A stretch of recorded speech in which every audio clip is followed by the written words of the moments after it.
Topic है heart, transportation इन animals.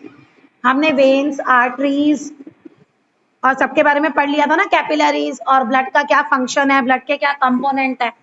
अब blood हमारी बॉडी में कैसे सर्कुलेट होता है वो सारा हम पढ़ेंगे। और जो मेन ब्लड का ऑर्गन है जो पूरी बॉडी में ब्लड को सर्कुलेट करता है वो है हार्ट।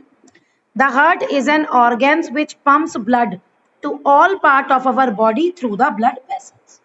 ब्लड वेसल्स आपने पढ़ ली, वेन्स, आर्टरीज, कैपिलरीज। तो इनके थ्रू हार्ट जो है वो पूरी बॉडी को ब्लड सप्लाई करता है। पंप है, जैसे हम घर में मोटर चलाते हैं ना, पानी ऊपर चढ़ जाता है, ऐसे ही हार्ट जो है वो पंप है जो पूरी बॉडी को ब्लड देता है।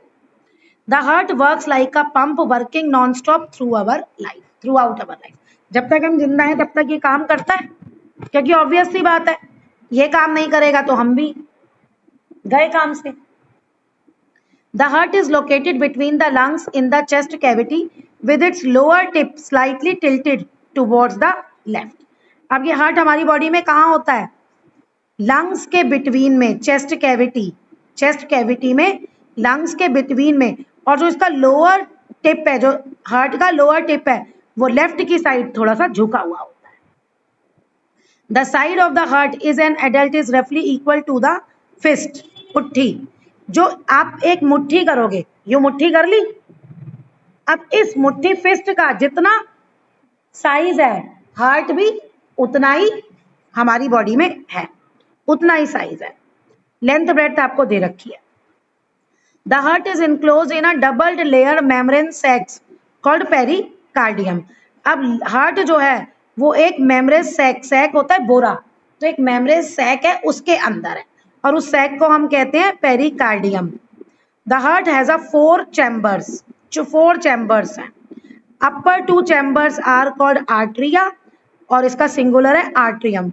एक left atrium, right atrium, figure में देखना आप। और जो लोअर 2 नीचे लोअर चैम्बर है वो है वेंट्रिकल्स, तो एक लेफ्ट वेंट्रिकल है और एक राइट वेंट्रिकल है। ये इंपॉर्टेंट है। हार्ट के 4 चैम्बर्स हैं, लेफ्ट आर्ट्रियम, राइट आर्ट्रियम, ऊपर ही देखो, फिगर में ही देखो ऊपर, और नीचे left ventricle and right ventricle. The left side of the heart has oxygen rich blood. अब ये भी इंपॉर्टेंट पॉइंट है, जो हार्ट का लेफ्ट साइड है ना उसमें होता है ऑक्सीजन रिच ब्लड, यानी कि हार्ट के लेफ्ट साइड में जो आता है ब्लड वो लंग्स से आता है, क्योंकि लंग्स में कार्बन डाइऑक्साइड निकल जाती है, ऑक्सीजन आ जाती है, फिर वो ब्लड लंग्स में, लंग्स से हार्ट के लेफ्ट साइड पे आ जाता है। और जो आपका राइट साइड है हार्ट का, उसमें है डीऑक्सीजनरेटेड ब्लड, मतलब कार्बन डाइऑक्साइड रिच ब्लड। और वहां जो राइट साइड पे ब्लड है वो हार्ट लंग्स की तरफ चला जाता है। तो पूरा सर्कुलेशन कैसे है? लंग्स से ब्लड आया लेफ्ट साइड में हार्ट के, और हार्ट के लेफ्ट साइड से वो पूरी बॉडी पार्ट्स में चला गया। फिर पूरी बॉडी पार्ट्स में सेल्स ने जो ब्लड में कार्बन ऑक्सीजन है उसको यूज कर लिया और कार्बन डाइऑक्साइड ब्लड में आ गई। तो वही carbon dioxide rich blood heart के राइट साइड में आता है, और राइट साइड वाला का क्या काम है? उस ब्लड को लंग्स पे भेज देना, और लंग्स में कार्बन डाइऑक्साइड निकल जाती है, ऑक्सीजन आ जाती है, और फिर वही ब्लड लेफ्ट साइड में हार्ट के आ जाता है। ये पूरा आपका सर्कुलेशन है, ठीक है, पूरे हार्ट में कैसे होता है। The left side of the heart is completely separated from its right sides, a partition wall called septum. अब लेफ्ट और राइट साइड सेपरेटेड है, जैसे कमरों में अलग अलग दीवार होती है ना, तभी तो पता चलता है अलग अलग कमरे हैं। और इसका कारण क्या है कि जो हमारी इसमें जो हार्ट है उसमें वॉल्व भी होते हैं, बैकफ्लो नहीं हो सकता ब्लड का, और ये राइट और लेफ्ट साइड भी सेपरेट है। क्यों? ताकि ब्लड की मिक्सिंग ना हो, ऑक्सीजन रिच ब्लड और carbon dioxide rich blood mix ना हो, क्योंकि हमारी जो एनर्जी नीड्स है ना हमारी बॉडी की वो बहुत ज्यादा है। तो अगर ये मिक्स हो गया तो हमारी बॉडी को प्रॉपर एनर्जी नहीं मिलेगी और फिर हमारा सरवाइव करना मुश्किल है। देखो ये लिखा भी है, septum which prevents the mixing of oxygenerating blood with the deoxygenerated blood. A tricuspid valve is present between the right atrium and right ventricle, which allow the valve blood to flow from right atrium to right ventricle. Right atrium और right ventricle के बीच में एक valve है, ठीक है, जिसका काम है ब्लड को वापस नहीं जाने देना. अब बाइकस्पिड वॉल्व जो है वो लेफ्ट आर्ट्रियम और लेफ्ट वेंट्रिकल के बीच में है, फिर भी जिसका क्या काम है कि ब्लड एक ही डायरेक्शन में फ्लो करे. दोनों आर्ट्रियम और एक लेफ्ट साइड आर्ट्रियम वेन्स है और एक राइट साइड आर्ट्रियम और वेंट्रिकल है, सॉरी वेन्स नहीं वेंट्रिकल्स. तो इन दोनों के बीच में लेफ्ट और राइट में वॉल्व प्रेजेंट है, जिसका काम है ब्लड को वापस ना जाने देना, बैक फ्लो ना होना. अब नेक्स्ट है आपका blood circulation in human body. कैसे होता है ब्लड सर्कुलेशन ह्यूमन बॉडी में? Blood is circulated in the body by contraction and relaxation of the heart. Heart contract होता है और रिलैक्स होता है, तो उससे पूरी बॉडी में ब्लड फ्लो होता है. अब इसमें देखो ये आपको फिगर भी दिया है और आधा मैं बता भी चुकी हूं, बस मुझे जरा सा एक पॉइंट बताना है. जब ब्लड कैपिलरीज से लंग्स में जाता है तो ऑक्सीजन जो है वो एंटर हो जाती है ब्लड में, और blood is now rich in oxygen and it is called oxygenerated blood. ये पूरा प्रोसेस क्या है कि जब ब्लड लंग्स में गया, ये मैं आपको बता ही चुकी हूँ, लंग्स में गया तो कार्बन डाइऑक्साइड ब्लड में से एक्सपेल्ड आउट हो गई और ऑक्सीजन एंटर हो गई. ऐसे ब्लड को हम कहते हैं ऑक्सीजनरेटेड ब्लड. अब ये ऑक्सीजनरेटेड ब्लड पल्मोनरी वेन से होता हुआ लेफ्ट आर्ट्रियम में एंटर करता है. अब मजेदार बात यह है कि हमने पीछे पढ़ा वेन्स जो है उसमें तो कार्बन डाइऑक्साइड रिच ब्लड होता है, लेकिन पल्मोनरी वेन में ऑक्सीजन रिच ब्लड होता है. यहां ये उल्टा है, ठीक है. अब पल्मोनरी वेन से होता हुआ वो कहां चला जाता है? लेफ्ट आर्ट्रियम में ऑफ द हार्ट. और जब लेफ्ट आर्ट्रियम कॉन्ट्रैक्ट होती है तो oxygenerated blood is pushed into the left ventricle. Contract मतलब सिकुड़ गई, जगह कम हो गई, तो वो ब्लड कहां चला गया? लेफ्ट वेंट्रिकल में. When the left ventricle contract, अब जब लेफ्ट वेंट्रिकल कॉन्ट्रैक्ट होती है तो ये ब्लड जो है ऑक्सीजनरेटेड ब्लड जो है वो मेन आर्टरीज, जिसको क्या कहते हैं? एरोटा, उसमें चला जाता है. And then aorta branches into many arteries. अब यही एरोटा अलग अलग आर्टरीज में हमारे पूरे बॉडी में डिवाइडेड होती हैं, जो supply oxygenerated blood to all body organs of the. सब बॉडी ऑर्गन्स को ब्लड सप्लाई करती हैं एक्सेप्ट लंग्स. ओके. अब ऑक्सीजनरेटेड ब्लड जो है,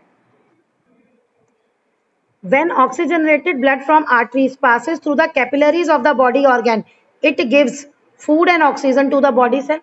ये था ना, आर्टरी से कहाँ जाता है? कैपिलरीज में. कैपिलरीज से एंटर करता है सेल में, और उसमें सेल में फिर फूड के साथ कंबाइन होता है, जहाँ एनर्जी रिलीज होती है और कार्बन डाइऑक्साइड रिलीज होती है. At the same time carbon dioxide produce as waste product in the body cells during respiration enters the blood through capillaries. और फिर वही कार्बन डाइऑक्साइड जो सेल में प्रोड्यूस हुई वो कैपिलरीज में आ जाती है, और कैपिलरीज से किस में आ गई? ब्लड में. अब यही डीऑक्सीजनरेटेड ब्लड जो है body organs collected from the body organ से कलेक्ट होता है और कहाँ एंटर करता है? राइट आर्ट्रियम में. राइट आर्ट्रियम जब कॉन्ट्रैक्ट होती है तो यही डीऑक्सीजनरेटेड ब्लड कहाँ चला जाता है? राइट वेंट्रिकल में. और राइट वेंट्रिकल जब कॉन्ट्रैक्ट होती है तो यही डीऑक्सीजनरेटेड ब्लड कहाँ चला जाता है? लंग्स में, थ्रू पल्मोनरी आर्टरी. अब पल्मोनरी आर्टरी भी आ गई, लेकिन ये क्या करती है? ये डीऑक्सीजनरेटेड ब्लड कैरी करती है, जिसका काम है लंग्स को ब्लड सप्लाई करना. पल्मोनरी आर्टरी और पल्मोनरी वेन का अपोजिट हो गया अब यहाँ, आर्टरीज और वेन्स से. तो पेपर में ध्यान से देखना, आर्टरीज वेन है या पल्मोनरी आर्टरी और पल्मोनरी वेन है. In the lungs deoxygenerated bloods give out carbon dioxide and absorb fresh oxygen for air being breathed in, so the blood becomes oxygenated. अलग फिर लंग्स में आपको पता है कार्बन डाइऑक्साइड निकल जाती है, ऑक्सीजन आ जाता है, फिर वही डीऑक्सीजनरेटेड ब्लड जो है वो ऑक्सीजनरेटेड ब्लड बन जाता है. अब ये देखो फिगर, देखो फिगर में भी लिखा है ना, देखो oxygen in lungs capillaries, lungs capillaries में गया पल्मोनरी वेन में, ऑक्सीजनरेटेड ब्लड है, हार्ट के लेफ्ट साइड गया, हार्ट के लेफ्ट साइड से एरोटा से होता हुआ पूरे बॉडी पार्ट्स में, फिर बॉडी पार्ट्स ने यूज कर लिया डीऑक्सीजनरेटेड कैपिलरी में, डीऑक्सीजनरेटेड ब्लड हार्ट के राइट साइड आया और राइट साइड से होता हुआ पल्मोनरी आर्टरीज में गया और फिर लंग्स में गया। ये पूरा प्रोसेस है। Heart beat, the walls of the chamber of the heart are made of muscles. जो हार्ट की है वो आपका किससे बना है? मसल से। अब ये मसल्स कॉन्ट्रैक्ट और रिलैक्स होती है रिदमिकली एक फिक्स इंटरवल के बाद, है ना। तो इसी कॉन्ट्रैक्शन को और रिलैक्सेशन को जो हम करते हैं, डॉक्टर जो स्टेथोस्कोप से मेजर करता है वो होती है हार्ट बीट। अब कॉन्ट्रैक्शन जो होता है उसको हम कहते हैं सिस्टोल और जो एक्सपेंशन होता है उसको हम करते हैं डायस्टोल, ये नाम है। अब वही complete contraction and expansion relaxation यानी कि सिस्टोल एंड डायस्टोल वो होता है heart beat. Average heart beat adult person की कितनी है? 70 to 80 टाइम्स पर मिनट, यानी हमारा दिल एक मिनट में 70 to 80 टाइम्स धड़कता है और इसको हम कहते हैं हार्ट रेट। लेकिन जब हम फिजिकल एक्सरसाइज करते हैं जैसे रनिंग, साइकिलिंग, तो यही फास्ट हो जाता है। क्यों? क्योंकि तब body cells need more energy, ज्यादा एनर्जी चाहिए काम करने के लिए, और एनर्जी तभी आएगी जब ऑक्सीजन फूड के साथ कंबाइन होगी, और ऑक्सीजन को कौन कैरी करता है? ब्लड। यानी हार्ट को बॉडी पार्ट पे जल्दी जल्दी ब्लड भेजना पड़ता है। तो इसीलिए to supply more oxygen the blood flows faster. और डॉक्टर जो है क्या हार्ट बीट यूज करने के लिए कौन सा मेजर करते हैं? स्टेथोस्कोप करते हैं मेजर। ठीक है, ये जो हार्ट बीट की साउंड है ना उसको एम्पलीफाई कर देता है। एम्पलीफाई मतलब बढ़ा देता है, आवाज को, वॉल्यूम को बढ़ा देता है। धीमी आवाज सुनाई नहीं देती ना, तेज लाउड आवाज सुनाई देती है, तो ये लाउड कर देता है ताकि डॉक्टर क्लियरली आवाज को सुन सके। फिर ये आपका स्ट्रक्चर है, एक चेस्ट पीस है, इसमें sensitive diaphragm at its bottom, 2 year pieces और ट्यूब। ट्यूब में से ही वो साउंड ट्रेवल करके हार्ट से डॉक्टर के ईयर तक पहुंचती है।